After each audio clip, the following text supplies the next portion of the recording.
AC, fridge, smart TV, చేతిలో smart phone, ప్రయాణానికి bike, car. Luxuries అంటే ఇవేనా?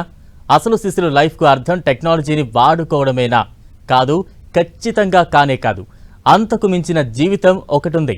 అది అడవిలో ప్రకృతి మధ్యన పచ్చదనం, వెదురు వస్తువులు, నిత్యం జంతువులు, పక్షులతో సావాసం, అరుదైన పండ్లు, కూరగాయలు. ఇది ఒకప్పటి ఆదివాసీల జీవనశైలి. అందుకే ఏళ్లు గడిచినా వాళ్ళు ప్రకృతితో మమేకమై ఎంతో సంతోషంగా జీవించారు. కాలంతో పాటు ఆ సంస్కృతి, సంప్రదాయాలు మారుతూ వచ్చాయి. ఇప్పటి జనరేషన్కు అసలు ఆదివాసీ, గిరిజన జీవనశైలి ఎలా ఉంటుంది అనేది తెలియదు. దానికి భద్రాచలం ఐటీడీఏ ప్రాజెక్టుతో ఒక రూపం ఇచ్చారు. ట్రైబల్ మ్యూజియంగా రూపుదిద్దుకున్న ఈ ప్రాజెక్ట్ మన పూర్వీకుల ఆచార, జీవన విధానాల్ని కళ్లకు కడుతోంది. భద్రాచలం ట్రైబల్ మ్యూజియంపై మా 10 ప్రతినిధి సైదులు అందిస్తున్న గ్రౌండ్ రిపోర్ట్. అంతరించిపోతున్న గిరిజన సాంప్రదాయం, నృత్యాలు, వస్తువులు ఇవి ఎక్కడా కూడా ఇప్పుడు కనిపించడం లేదు. మన సాంప్రదాయాలను మర్చిపోతున్నాం. గిరిజన సాంప్రదాయాలు ఎక్కడ ఉన్నాయి? ఆ సాంప్రదాయాలకు సంబంధించినటువంటి సంస్కృతిని, కళారూపాలు ఇప్పుడు కనబడటం లేదు. వీటన్నిటిని కూడా ఒక వేదికకు తీసుకొచ్చి ఒక మ్యూజియం థీమ్ని ఏర్పాటు చేశాడు ఐఏఎస్ ఆఫీసర్. అసలు ఆయనకి అలా అంటే ఆలోచన ఎలా వచ్చింది? గిరిజన సంస్కృతి సాంప్రదాయాలతో పాటు నాయక్ కోడులు, ఎలాంటి వ్యవసాయ పద్ధతులు సాగు చేశారు, అప్పుడు వాడిన వస్తువులు ఇప్పుడు ఎలా ఉన్నాయి, ఇప్పుడు ఎక్కడైనా కనిపిస్తున్నాయంటే ఆ మాటే కనుమరుగైపోతున్న రోజులు ఇవి. ఆ వస్తువులన్నిటిని సేకరించి ఒకే దగ్గర సమకూర్చాడు. అసలు ఏంటి, ఏజెన్సీ ప్రాంతంలో పర్యాటకంగా ఎలా తయారు చేస్తున్నారు అని తెలుసుకునేందుకు 10 టీవీ గ్రౌండ్ రిపోర్ట్.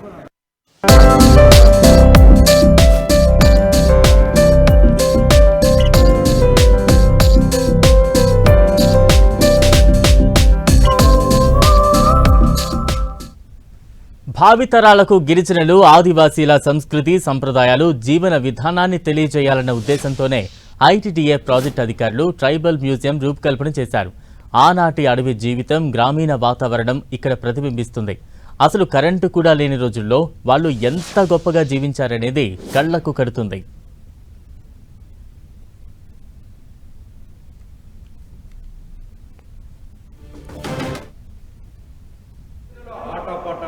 కొమ్ము నృత్యాలు మనం నిత్యం చూస్తూ ఉంటాం. అట్లాంటి పూర్వకాలం వాడినటువంటి కొమ్ములకు సంబంధించి కావచ్చు, డోలకు సంబంధించినటువంటి కొమ్ము, తలపాగా, భుజం సంబంధించిన మేళం, వీటన్నిటికి సంబంధించినటువంటి మ్యూజియంలో కూడా ఏర్పాటు చేస్తారు.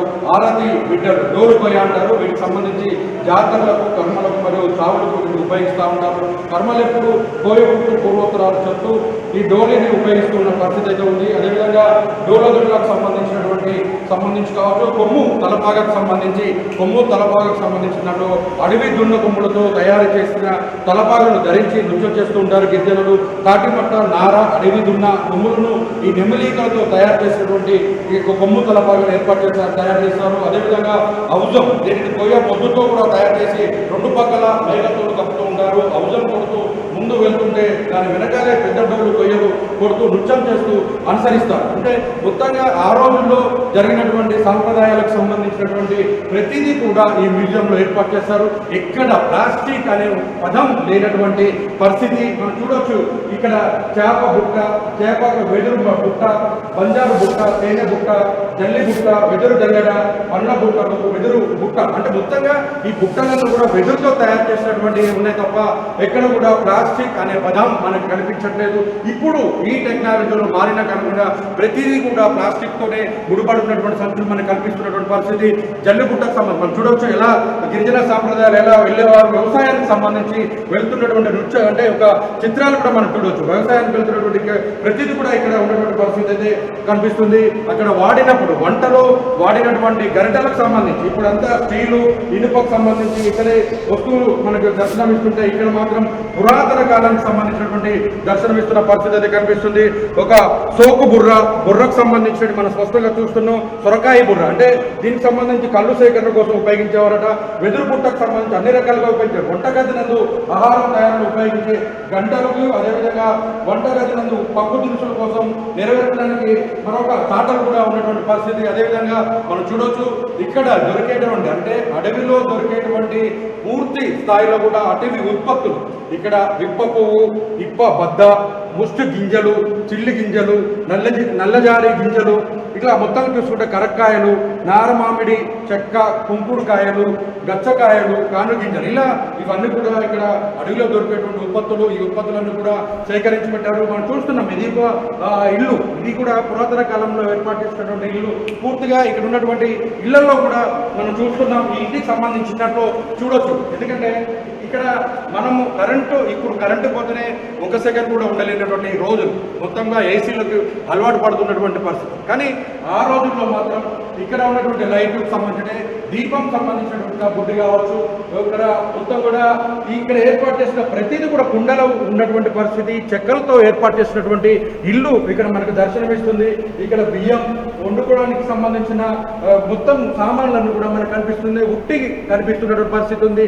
ఓవరాల్గా చూసుకుంటే గత కాలంలో మనం నిర్వహించిన పద్ధతులు ఏ విధంగా ఉన్నాయో అదే స్థాయిలో ఏర్పాట్లు కూడా ఇక్కడ చేసిన పరిస్థితి అయితే కనిపిస్తుంది. భవిష్యత్ తరాలకి ఈ మ్యూజియం ఎంతో ఉపయోగపడుతుందనడానికి ఈ ఏర్పాట్లు, గతంలో వాడిన వస్తువులు సేకరించి దాదాపు 15 సంవత్సరాల పాటు కూడా ఈ వస్తువులు సేకరించి ఇక్కడ భద్రపరిచిన పరిస్థితి అయితే కనిపిస్తుంది. వెదురు కర్రలు, చెక్క సామాగ్రి, వేటాడేందుకు వాడిన ఆయుధాలు అన్నీ కూడా ప్రకృతి నుంచి తయారు చేసినవే. నో ప్లాస్టిక్ అన్నమాట. విల్లు, అంబులం, ఈటల, చురకత్తులు ఇలా ఆదివాసీలు సొంతంగానే పనిముట్లు తయారు చేసుకునేవాళ్లు. ఏజెన్సీలో కూడా అందమైన బంగ్లాలు వెలుస్తున్నాయి. మన పూర్వీకులు నిర్మించినటువంటి ఇల్లు అన్నీ కూడా కనుమరుగైపోయాయి. మనం చూడవచ్చు ఈ మ్యూజియంలో గత కాలపు మొత్తం కూడా నిర్మాణాలు మనం చూడవచ్చు. ఇక్కడ చుట్టూ గుడిసె. ఈ ఆదివాసులు కావచ్చు, గ్రామీణ ప్రాంతంలో ఉన్నటువంటి ప్రతి ఒక్కరు కూడా ఇలాంటి చుట్టూ గుడిసెల్లోనే జీవనం సాగించారు. మొత్తం దానికి సంబంధించిన మంచం, అదేవిధంగా ఎడ్ల బండికి సంబంధించి కూడా పూర్తి స్థాయిలో చూడవచ్చు. బండి జల్లె, దీనికి సంబంధించిన ధాన్యం మొత్తం కూడా ఇంటి దగ్గర నుంచి, అంటే పొలాల్లో పండించిన ధాన్యాన్ని కూడా ఈ బండి జల్లె ద్వారా కూడా మొత్తం కూడా నింపి ఆ తర్వాత ఇంట్లో పెట్టుకున్నటువంటి పరిస్థితి ఉంది. వడ్ల గుమ్మి, మనం అనుకుంటున్న వడ్లు ఏవైతే ఉంటాయో రైతు పండించినటువంటి వడ్లన్నీ కూడా తీసుకొచ్చి గుమ్ములో పోసి మొత్తం ఆ సంవత్సరం మొత్తం కూడా ఆయన ఈ వడ్ల గుమ్ము నుండి తీసుకొని వంట చేసుకొని జీవనం సాగిస్తున్న పరిస్థితి మనం చూడొచ్చు. మేకల దొడ్డి, దీనికి సంబంధించినటువంటి కూడా ఎలా మనం ఇప్పుడు చూస్తే అందరూ రోడ్డు మీదనో షెల్టర్ వేస్తున్న పరిస్థితి కనిపిస్తుంది. కానీ ఆ రోజుల్లో మాత్రం వెదురు బొమ్మలతోనూ ఇలా మేకల దొడ్డి నిర్మాణం చేపట్టేవారు. అవి కూడా కింద ఉండకుండా పైన ఉంచేవారు. మనం చూస్తున్నాం చెక్కల ద్వారా కూడా వాటికి నీళ్లు ఉంచేటువంటి సంప్రదాయం. ఈ చెక్కను చెక్కి దీంట్లో నీళ్లు పోస్తే మేకలు కావచ్చు, జంతువులు కూడా ఉన్నటువంటి పరిస్థితి మనం చూస్తున్నాం. అదేవిధంగా నీళ్లకు సంబంధించిన తొట్టి ఇది. ఈ తొట్టిలో నుంచే నీరు అందరూ కూడా వాడుకునే పరిస్థితి. జల్లెడ గట్టి, దీనికి సంబంధించి అటు కోళ్లకు సంబంధించినటువంటి గబ్బ సంబంధించి కూడా ఉంది. మనం పూర్తిగా వ్యవసాయ పనిముట్లకు సంబంధించి, నాగలికి సంబంధించి కూడా మనం చూడవచ్చు ఎలా ఉన్నాయి. నాగలికి సంబంధించి కూడా పూర్తి స్థాయిలో ఎడ్ల బండికి సంబంధించినటువంటి నాగలి వ్యవసాయానికి సాగించినటువంటి ఆ రోజులలో ఉన్నటువంటిది. ఎడ్ల కాడకు సంబంధించినటువంటి అంటే పూర్తిగా ఏజెన్సీలో ఉన్న గిరిజనులు ఎలా వ్యవసాయం చేశారన్న దాని మీదుగా మనం చూడొచ్చు. ఇది కొయ్య నాగలి అనే పూర్వకాలం నుండి చెప్తా ఉంటారు. దీన్ని భూమి దున్నడానికి మాత్రమే ఉపయోగిస్తారు. ఇప్పుడు ఇవన్నీ కూడా ఆధునిక కాలం వచ్చిన తర్వాత ఆ మొత్తం యాంత్రీకరణ అయిన నేపథ్యంలో వ్యవసాయంలో కూడా పూర్తిగా యంత్రాలను వాడు వ్యవసాయం చేస్తున్నారు. మన పూర్వకాలం చేసినటువంటి సాగు భూములకు సంబంధించి కావచ్చు, ఉంటున్న ఇల్లు కావచ్చు, ఏదైనా ఏ వస్తువు కూడా ఇప్పుడు అన్ని కూడా కనుమరుగైన పరిస్థితి. మారుతున్న కాలానికి అనుగుణంగా మార్పు వస్తుంది. ఆ మార్పులో భాగంగా మనం వాడిన వస్తువులు కనుమరుగైపోయి కొత్త టెక్నాలజీని అందిపుచ్చుకుంటూ మన సంస్కృతి సాంప్రదాయాలను మర్చిపోతున్న పరిస్థితి కనిపిస్తుంది. ఓవరాల్గా ఈ ప్రయత్నం మాత్రం ఐటీడీ అధికారులు మాత్రం చేశారు. మనం చూస్తున్నాం ఈ అద్భుతమైనటువంటి కట్టడాలతో ప్రజలను చైతన్యవంతం చేసేందుకు మళ్ళీ గిరిజన సాంప్రదాయాలను గుర్తు తెచ్చే విధంగా ఐటీడీ అధికారులు ప్రయత్నం చేస్తున్నారు. మ్యూజియం ఆవరణలో 2 చెరువులున్నాయి. బోటింగ్, ఆదివాసీలు నివసించిన బ్యాంబో హట్స్లో పర్యాటకులు సేద తీరచ్చు. అక్కడ అటవీ ఉత్పత్తులు కూడా అందుబాటులో ఉన్నాయి. పండుగలు, పర్వదినాల్లో గిరిజన సంప్రదాయ వస్త్రధారణ ఎలా ఉండేదో స్వయంగా మనం వేసుకుని చూడొచ్చు. అలా రూపొందించారు ట్రైబల్ మ్యూజియాన్ని. గిరిజనులు తమ గ్రామంలో రచ్చబండ నిర్వహించేవారు. మనం చూస్తున్నాం విజువల్స్లో రచ్చబండ. ఇప్పుడు చూస్తే గ్రామ పంచాయతీ కావచ్చు, ఇతర కమ్యూనిటీ బిల్డింగ్లో కూర్చొని మాట్లాడుకోవడం, హోటల్లో కూర్చొని మాట్లాడుకునే సాంప్రదాయం ఇప్పుడు పెరిగింది. కానీ ఆ రోజుల్లో మాత్రం రచ్చబండ దగ్గర గ్రామంలో ఉన్నటువంటి వాళ్ళందరూ కూడా వచ్చి కూర్చున్నారు. మనం చూడొచ్చు ఇప్పుడు ఆర్ట్ రూమ్ సంబంధించింది. ఇది మొత్తం కూడా పూర్తి స్థాయిలో కూడా గోండు కళలకు సంబంధించినటువంటి కళ ఇది. గోండు కళలకు సంబంధించినటువంటి కళాకారులు తయారు చేసిన చెక్కలతో తయారు చేసినటువంటి అద్భుతమైన శిల్ప కళా నైపుణ్యం మనకు కనిపిస్తుంది. అతిపెద్ద గిరిజన తెగల్లో ఒకటైన గోండి ప్రజల విలక్షణమైనటువంటి జానపద మరియు కళారూపాలకు సంబంధించినటువంటి ఈ కళ దాదాపుగా జంతువుల మధ్య ఉన్న పరస్పర అవినాభావ సంబంధాన్ని మరియు ప్రత్యేకంగా గీసిన జీవులు రంగుల కలయికలకు వైవిధ్యాన్ని వర్ణిస్తూ గోండు తెగకు ప్రకృతికి ఉన్నటువంటి బలమైన బంధాన్ని మొత్తంగా ప్రతిబింబించేది కనిపిస్తుంది. గోండు కళ తరచుగా జంతువులు, పక్షులు, చెట్లు మరియు ప్రకృతి దృశ్యాలతో సహా పూర్తిగా వస్తుంది. అంటే ఇది పురాణ కళలు, జానపద కళలకు మరియు దేవతల వర్ధన కూడా కలిగి ఉంటుందని చెప్పవచ్చు. రోజువారి జీవితంలో దృశ్యాలు, సాధారణ విషయాలను కూడా వర్ణిస్తుంది. ఈ ప్రకృతి సిద్ధమైనటువంటి రంగులు, సంక్లిష్టమైన నమూనాలు మరియు చక్కటి గీతల ఉపయోగంతో వర్గీకరించబడింది. ముఖ్యంగా ఈ కళ గోండు ప్రజల గొప్ప సంస్కృతికి గుర్తింపులో చాలా ముఖ్యమైనదని చెప్పుకోవచ్చు. ప్రతి ఆ రోజుల్లో వాడినటువంటి వాయిద్యానికి సంబంధించి కూడా స్పష్టంగా మనం చూస్తున్నాం. ఇంత పద్ధతిగా ఈ యొక్క విశిష్టతను తెలియజేసే విధంగా ఇక్కడ ఉన్నటువంటి ఆర్ట్ సంబంధించినటువంటి మ్యూజియంగా చెప్పుకోవచ్చు. ఈ అన్నిటిని కూడా సేకరించడంతో పాటు మనం చూడవచ్చు, మరొక గ్యాలరీకి సంబంధించి కూడా చూడొచ్చు. ఆ గ్యాలరీలో కూడా మొత్తం ఈ పూర్తి స్థాయిలో కూడా గోండు కళలకు సంబంధించడం కాదు, ఆది మానవుల కళ గురించి పూర్తిగా విసురు గల చేపలు పట్టడానికి ఉపయోగించేటువంటి కావచ్చు, చేపల బుట్టలకు సంబంధించినవి మనం చూస్తున్నాం. జువ్వాడ అంటే పారే నీటికి ఎదురుగా ఉంచి దీనిలో చేపలను పడుతున్న పరిస్థితి మనం చూస్తున్నటువంటి పరిస్థితి కనిపిస్తుంది. ఆది మానవుడు ఎక్కడ ఆది మానవులకు సంబంధించి వ్యవసాయం అంటే మొత్తం వ్యవసాయంతో పాటుగా అంటే వారు జంతువులను వేటాడేటువంటి సాంప్రదాయం కూడా మనం చూసాం. మనం ఇక్కడ బాణాలు చూసాం, మనం ఎదురు బొమ్మలతో తయారు చేసినటువంటివి. వీటితో పాటు కూడా అమ్ముల పొది, వేటకు వెళ్లే సమయంలో బాణాలు ఉంచడానికి ఉపయోగిస్తారు. బరిసెలకు బల్లాలు, కసెర, గొడ్డలి, రెక్కగొడ్డలి, కొడవలి లాంటి కూడా పురాతనమైనటువంటి మనం చూస్తున్నాం. గొడ్డలకు సంబంధించినటువంటి కావచ్చు, బరిసెలకు సంబంధించిన కూడా పెద్ద ఎత్తున కూడా వీటన్నిటి కూడా సమకూర్చారు. సాంప్రదాయాలను ఎలా కొనసాగించారనే దానికి ఎలా ఉండేవారు పూర్వీకులు అనే దానికి మొత్తం నిదర్శనంగా ఈ మ్యూజియంలో ఏర్పాటు చేశారు. మనం చూస్తున్నాం ప్రతిదీ ఒక కళాత్మకమైనటువంటి దృశ్యంగా మనకు కనిపిస్తుంది. 1996-98లో ఐటీడీఆర్ పీఓగా పనిచేసిన అశోక్ కుమార్ భద్రాచలంలో గిరిజన మ్యూజియం అవసరమని గుర్తించారు. కోయ, బంజారా, నాయకపోడు, కొండరెడ్డి ఇలాంటి జాతుల జీవన విధానం, సంస్కృతి, సంప్రదాయాలను పరిశీలించి భద్రాచలం మండలం ఎటపాకలో ట్రైబల్ మ్యూజియం ఏర్పాటు చేశారు. దేవరాజన్ దివ్య హయాంలో 2013-14 మధ్య ₹1 కోటి మ్యూజియంకు కొత్త రూపు తెచ్చారు. భద్రాచలం ఐటీడీఏ ప్రాంగణంలో ట్రైబల్ మ్యూజియం తీసుకొచ్చేందుకు ఐఏఎస్ అధికారి రాహుల్ ఎంతో శ్రమించారు. ఒకప్పుడు కొన్ని వస్తువుల్ని మాత్రమే సేకరించగలిగారు. 10-15 ఏళ్ల కష్టం తర్వాత ఇప్పుడు గిరిజన, ఆదివాసీ సంస్కృతి కళ్లకు కట్టేలా కంప్లీట్ మ్యూజియం తీర్చిదిద్దారు. అంతరించిపోతున్న గిరిజన, ఆదివాసీ సంస్కృతి, సంప్రదాయాలను కాపాడడంలో ఐటీడీఏ భద్రాచలం అధికారులు చూపిన చొరవ ప్రశంసనీయం.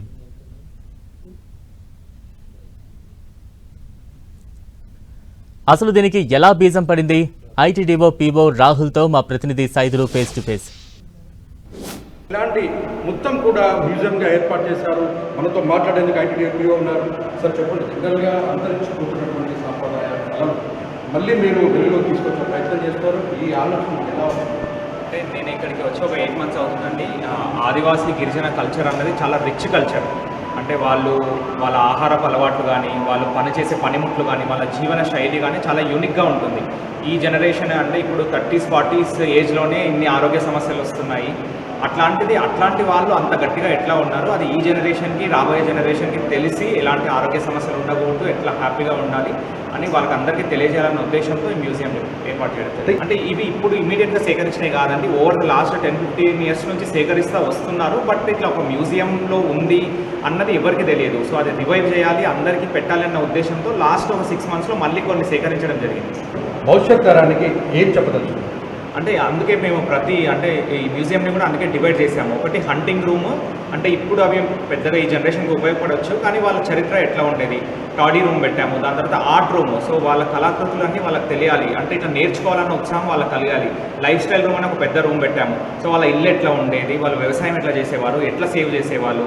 తర్వాత ఇప్పుడు ఆర్నమెంట్స్ రూమ్, సో ఎట్లాంటి ఆభరణాలు ధరించేవారు, ఇంటి వస్తువులు చూస్తే మీరు కిచెన్లో వాడేవి ఇప్పుడు జనరేషన్ ఇప్పుడు మనం మాట్లాడుతున్న దానికన్నా కూడా అంటే ఆ గరిటెలు కానీ లేకపోతే మనకు తాగడానికి నీళ్ళది ఒకటి ఉంటుంది, అది మనకు బాటిల్ అవసరం లేదు, ఫ్రిడ్జ్ అవసరం లేదు, అంత చల్లగా ఉంటాయి నీళ్ళు. సో అవన్నీ కూడా చూసుకొని వాళ్ళ లోపల ఉత్సాహం పెరిగి వాళ్ళ పేరెంట్స్ని కానీ తాత అమ్మమ్మలు ఉంటే వాళ్ళని అడిగి ఇట్లా చేసుకుంటారు, మళ్ళీ వాడకంలోకి తీసుకొస్తారు అన్నది ఉద్దేశం. అవన్నీ తెలియజేసే విషయాలు మా ఆదివాసీ కల్చర్లో ఉంటుంది. So please come enjoy hour Adivasi culture. చరిత్ర తెలియాలి అంటే కంపల్సరిగా ఈ మ్యూజియంను సందర్శించాలి. ఒక థీమ్ పార్క్ అనేది రావడం అనేది భద్రాచలంలో గిరిజనులు చాలా ఆనందాన్ని వ్యక్తం చేస్తున్నారు. భద్రాచలం అంటేనే రామయ్య సన్నిధి. పాపికొండలు చూస్తూ భద్రాద్రికి వచ్చే పర్యాటకులు భక్తులు ట్రైబల్ మ్యూజియంను చూస్తే వావ్ అనాల్సిందే. గిరిజనలో ఒకప్పుడు వాడిన వస్తువులు, దుస్తులు, నగలు, వ్యవసాయ పనిముట్లు, సంగీత పరికరాలు, ఆరాధించిన దేవతామూర్తులు ఇలా అన్ని నమూనాలు ఇక్కడ కొలువుదీరి అలరిస్తూ ఉన్నాయి.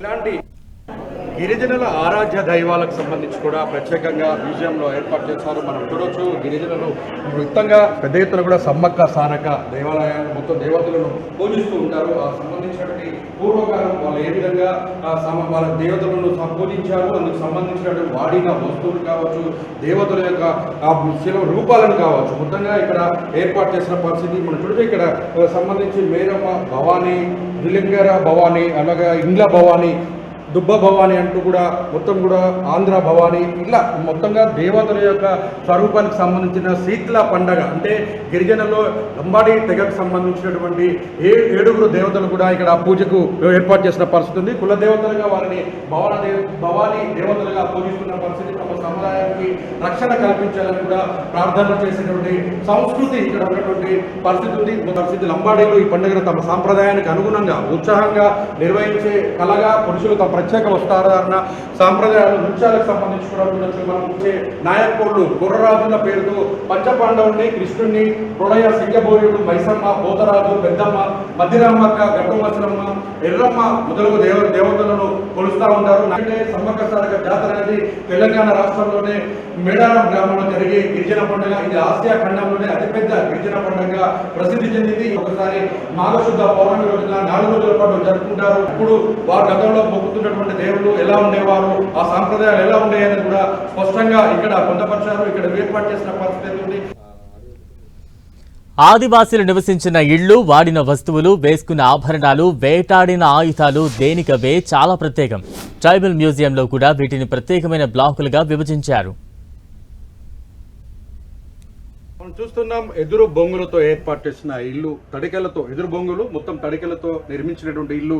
ఆ రోజుల్లో నివాసం ఉంటున్నటువంటి వారంతా కూడా నులక మంచాలు, ఇప్పుడు అంతా కూడా డబల్ కాట్ మంచాలు అన్ని కూడా వచ్చిన నేపథ్యం. అదేవిధంగా పిల్లలు పుట్టిన తర్వాత జోలపాడడానికి ఇప్పుడు వేరే వస్తున్నారు. ఇప్పుడు ఆ రోజుల్లో వ్యవసాయానికి సంబంధించిన పిండి ఒడ్లు దంచుకునేటువంటి సాంప్రదాయానికి సంబంధించినటువంటి కూడా పూర్తిగా అన్ని కూడా చెక్కతో తయారు చేసినటువంటి పరిస్థితి మనం చూడొచ్చు. ఇక్కడ చెప్పుకోవడానికి మనం దీనికి సంబంధించినటువంటి ప్రాంతాల్లో కూడా పూర్తిగా వ్యవసాయ అంటే వంటకు సంబంధించిన దాంట్లో కూడా క్లియర్ గా ఉన్నటువంటి మట్టి పాత్రలు, అదేవిధంగా బొంగు కర్రలతో సంబంధించి చేసినటువంటి గంటలు, మట్టి పాత్రలే ఉన్నాయి. ఇప్పుడు గిరిజన సాంప్రదాయాలను ఉట్టిపడేలా, అద్దం పట్టేలాగా ఏర్పాటు చేసి ఒక థీమ్ సంబంధించిన గిరిజన పల్లెను ఇక్కడ సృష్టించాడు ఐఏఎస్ ఆఫీసర్.